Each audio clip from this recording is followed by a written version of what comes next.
Our presentation is on the recycling of construction materials. First, we will talk about what recycling construction materials is, followed by the history of it, and then the where and the how. After that, we will discuss different methods of separating materials such as screening, magnetic separation, air classification, and manual separation. Then we have a brief video to show you, and lastly, we will discuss why it's important and the safety and some interesting facts. So what is it?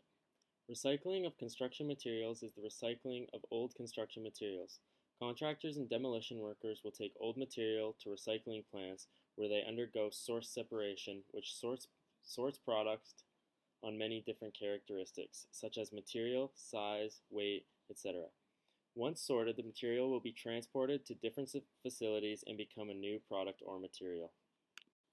The history of construction material waste is not very detailed, other than on March 3, 1994, Ontario instituted the Ontario Regulation 103/94, which encouraged businesses and construction companies to recycle or reuse all the materials that fit the recycling criteria. The source separation program that was a part of this regulation facilitated the recycling and reuse of industrial, commercial, and institutional materials. If you're looking for a place to recycle construction waste, you can try your local municipal dump, but they may say they can't accept that type of material. If so, then there are many companies that you can contract out to take away the recyclable waste. Waste materials are brought to the plant, and the separation of the materials is done by performing different functions like screening, magnetic separation, air classification, and manual separating. Screening is a mechanical way of sorting objects by size. In this machine, there will be grates whose holes gradually get bigger, and as the material flows down, they fall into the hole of the grate where they fit.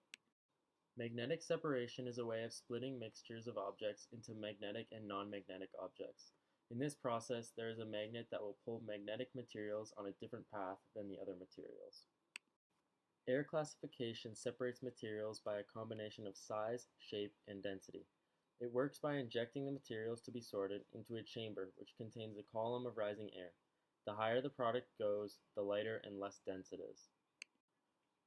For manual separation, materials will travel down a conveyor belt and workers will hand pick out different materials. Here's a short video on sorting concrete. They put the material into a crusher where it gets crushed and then it goes into a screening machine.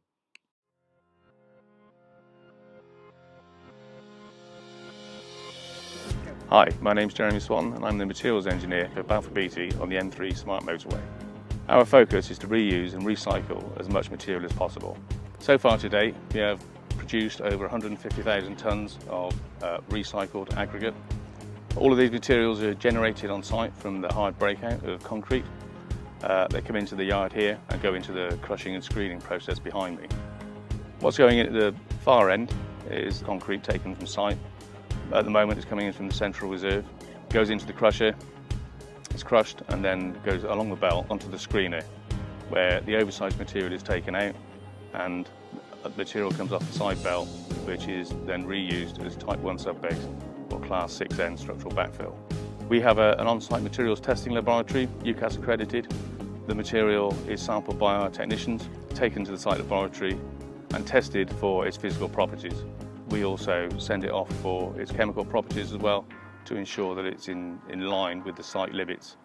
100% of the material that's taken from site in the form of crushed concrete and hard breakout goes through the crushing process behind me and is reused back in the scheme. The materials management delivers key benefits, one of them being from an environmental point of view that we're not using virgin aggregates, so obviously this has massive cost benefits to the project and to the client.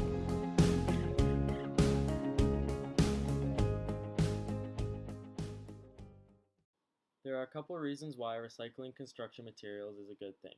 Number one would be because it reduces depletion of natural resources due to the reusing of existing materials. Also, carbon emissions are reduced due to the less transportation. Secondly, it's economically efficient for customers because recycled products are cheaper than the brand new products, so it costs less and benefits the customer. And lastly, recycling of construction materials saves landfill space and creates more jobs. Some safety measures for recycling are as follows. 1. Make sure every employee has the proper training and knowledge of all the machinery on use at the site. 2. making sure that all the material is sorted properly and safely into the right place. And lastly, recycled drywall and wood must be unpainted, as paint can be toxic and can be unused for the final recycled product. An interesting fact about recycling is that it is used broken material that everyone sees as trash. It can be sorted, transported, and then made into something completely new that can have a new life in the community. For example, wood studs and joists from an old house can be shaved down into wood chips for a playground or a garden. This is the end of my presentation. Thank you for watching.